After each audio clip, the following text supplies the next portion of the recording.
Next topic, Pteridophyta. Pteridophyta appeared on Earth during 435 million years ago to 350 million years ago. That means during all this time, new species were developing, and the most advanced Pteridophyta, that is fern, which we see everywhere. Fern came around 350 million years ago. Pteridophyta word has been formed by two Greek words, pterido and phyta. Pterido means feather-like.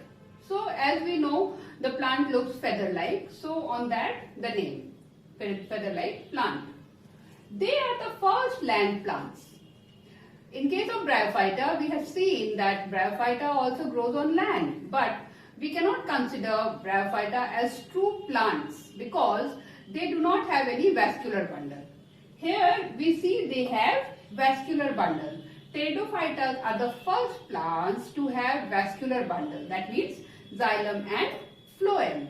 So they are called true plants, and they are also called vascular cryptogams.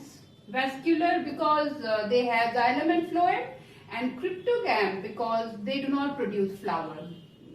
Cryptogams are non-flowering plants. So that's how they are called. Then next important feature about Pteridophyta is the dominant phase here is sporophyte. Vis-a-vis Bryophyta, where the dominant phase was gametophyte, but here it is sporophyte.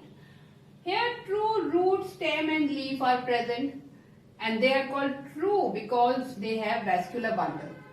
That's why vascular bundle gives plant its shape and the strength to withstand the forces of nature.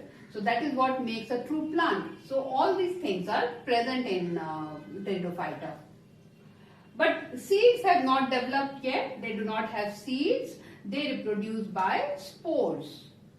Sex organs are multicellular, like in Bryophyta, Antheridium and Archegonium are present. Okay, so now let us talk about something interesting which is related to Pteridophyta. Now, when these plants were developing at that time, there were no other plants. They are the first plants, isn't it? And so they got the entire land for themselves, and they became very high in length. They were like 30 meters when they first, when they came on the land. When they appeared, they went on to become so tall as 30 meters, like the dinosaur.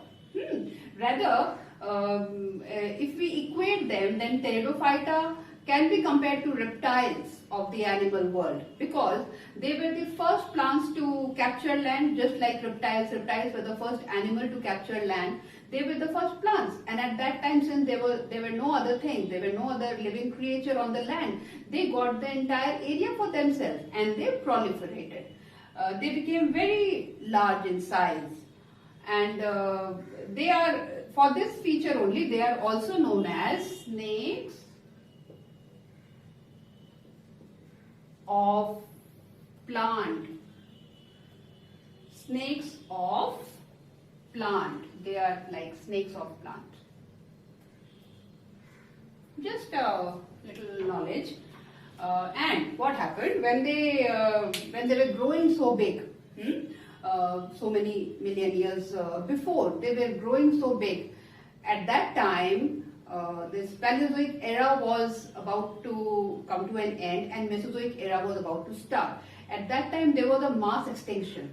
There was some volcanic activity all around the earth, and there was mass extinction, and everything was covered in ashes, because a lot of volcanoes started blowing up all over the world, and the world totally was covered with ashes. And all the species, mostly 80 to 90% species everywhere in land and in water, they were extinct.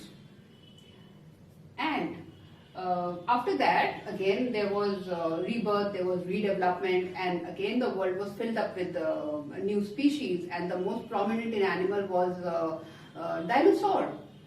And of course other things also came up. But those tall plants which went down and was covered in the soil, we are getting them now. Can you say in what way we are getting them? We are retrieving them now. Those Carboniferous forest, they were known as Carboniferous forest because that was Carboniferous era when these things came into first existence. How are we getting them? What help are they giving us? These forest area, this forest, submerged forest. Yeah, some of you have got it correct. They have become coal and petroleum. Okay, so this is some extra, you will not need it just for interest, these things are very interesting. If you go through them, you will really love it. So this is about Pteridophyta. Let's go through them again. They are vascular cryptogam. You have understood the name. Vascular means xylem and phloem present. Dominant phase is sporophyte. They have true root, stem and leaf because vascular bundle is there. Seeds have not yet come. They are seedless but they reproduce by spores. Sex organ, Antheridium and Archegonium are multicellular. So these are the features of Pteridophyta. Okay class, now let us quickly look at the lifestyle of Pteridophyta. So just go through this picture. This is the mature sporophyte, which is the dominant phase. Mature sporophyte has got sporophylls. The leaf that we see in fern plant, they are called sporophylls scientifically because they have spores inside them. Okay, so and if you turn the leaf over, if you see the down portion, you will see many round circular substance over there. So those are sporangiophore. Now this is an enlarged view of sporangiophore. Here we see many sporangium. This round body is a sporangium which has spores in them. Now meiosis has taken place inside sporangium and they have become haploid spores. Now haploid spores will fall on the ground and they will develop into a weak thallus and there will remain Antheridium and Archegonium, much suppressed. Okay, though multicellular but much suppressed. They have egg and sperms. With the help of water they will fertilize and will produce diploid zygote. From here sporophytic generation starts, but it is still in gametophyte. So see the black structure represents gametophyte and green represents sporophyte. So it is still within the gametophyte. Now embryonic sporophyte has come up still within the gametophyte, but they will develop. They will go on to become very large and the gametophyte will not be able to support and they will develop roots. They have their own true roots. They will develop roots and they will become independent. So this is the life cycle of Pteridophyta where we see a dominant sporophyte and a very weak gametophyte. Very much unlike Bryophyta where the case was totally opposite. So this is all about the life cycle.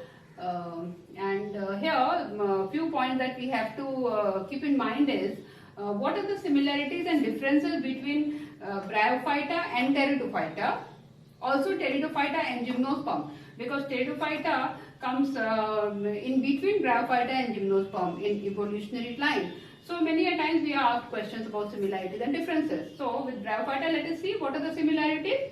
Both of them need water medium for fertilization and in both we see alternation of generation. And what are the differences? Differences are many. Vascular bundle is present in Pteridophyta which is absent in Bryophyta. Then here sporophytic generation is dominant, here gametophytic generation is dominant. And few others are also there, but for 2 marks, these 2 points will be sufficient. And these are some examples of Pteridophyta: Dryopteris, Marsilia, Equisetum, which is known as horsetail, and Pteris. Pteris is the fern, and they comprise 75% of the Pteridophyta. They are the most numerous in number in the present day. So this is all about Pteridophyta.